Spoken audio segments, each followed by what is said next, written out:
અમરેલી જિલ્લાના દુધાળા ગામ નજીક રાત્રિના સમયે એક ગંભીર ઘટના બની હતી અને પૂર્વ ધારાસભ્ય અને જિલ્લા કોંગ્રેસના પ્રમુખ પ્રતાપ દુધાતની કાર પર અજાણ્યા શખ્સોએ હુમલાનો પ્રયાસ કર્યો હતો। આશરે 15 થી 20 અજાણ્યા લોકો ઘનઘોર રીતે કામ કરી રહ્યા હતા તે જોડાયેલા હતા। ઘટનામાં કારને સામાન્ય નુકસાન થયું, પરંતુ દુધાત સુરક્ષિત રહ્યા અને જણાવ્યું કે અજાણ્યા શખ્સો હતા, કોણ હતા તે પોલીસ જ જાણી શકે। અસામાજિક તત્વો સામે યોગ્ય પગલાં લેવામાં આવવા જોઈએ।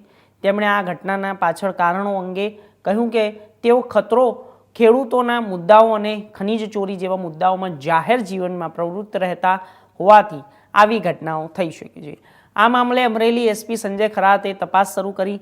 પોલીસે ઘટના સ્થળની સીસીટીવી ફૂટેજ, સાક્ષીઓને કારની સ્થિતિનું અવલોકન કર્યું। દુધાતની ફરિયાદને લઈને રાખી અને પોલીસ સક્રિય તપાસમાં હાલમાં સંકળાયેલ હુમલામાં જ્યારે શખ્સને ઝડપી પાડવાનો પ્રયાસ કરી રહી છે। સ્થાનિક લોકોએ ઘટનાના રાજકીય વર્ગને ઘટનાને લઈને ચિંતાની વ્યક્ત કરી છે। લોકો પ્રશ્નો ઉઠાવી રહ્યા છે કે શું આમના પ્રકારની ઘટના રાજ્યમાં વધતી સુરક્ષાની સમસ્યા સૂચવે છે। દુધાતે સરકાર અને પોલીસ તંત્રને ઘટનાને કડક પગલાં લઈને શીખવવાની જરૂરિયાત પણ જણાવી। એક મધુવન હોટલ પાસે અંદાજિત 15-20 જણા અસામાજિક તત્વો ઊભા એવું ખ્યાલ આવ્યો। રસ્તામાં ગાડી અટવાવાથી ટાઈમિંગ થોડુંક મોડું હતું અને ટ્રાવેલિંગના કારણે હું આરામમાં હતો। મારા ડ્રાઈવરે મને એલર્ટ કર્યો અને અમારી પદ્ધતિ પ્રમાણે ગાડી અમે સ્પીડમાં કાઢી લીધી અને ત્યારબાદ ફરી એક બાજુના દુધાળા ગામથી અમે લોકોને ત્યાં મોકલ્યા। એટલે 2-3 ફોર વ્હીલર અને અસામાજિક તત્વો ત્યાં હાજર હતા। શા માટે આ બનાવ બન્યો છે એનો ખુલાસો તો ડીએસપી ઓફિસમાંથી ડીએસપી જ આપશે।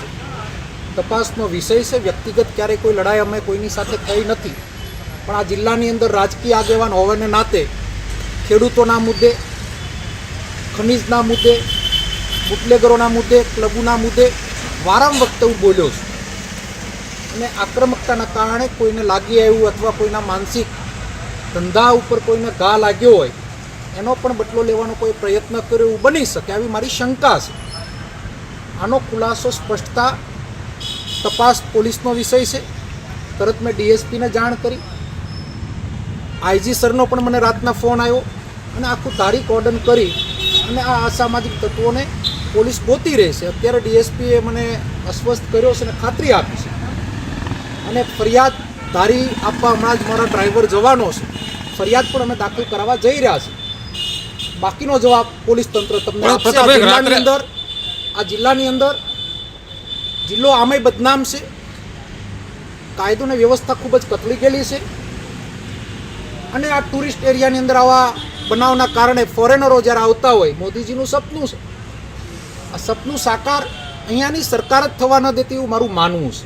એક જાહેર જીવનના વ્યક્તિ ઉપર, એક પાર્ટીના પ્રમુખ ઉપર હુમલો થયો એટલે કે કોંગ્રેસ ઉપર આ હુમલો એવું મારું માનવું છે। પ્રતાપભાઈ, કારનો નંબર પણ એક વિડીયોમાં સ્પષ્ટ દેખાય છે, શું કહો છો એના લીધે? કારના વિડીયા પણ અમારી પાસે છે, અસામાજિક તત્વોની ભાષા પણ અમારી પાસે છે, જે મીડિયા ઉપર ચાલી પણ રહી છે ને મેં અત્યારે ડીએસપીને પણ બધું સંભળાવ્યું ને બતાવ્યું છે।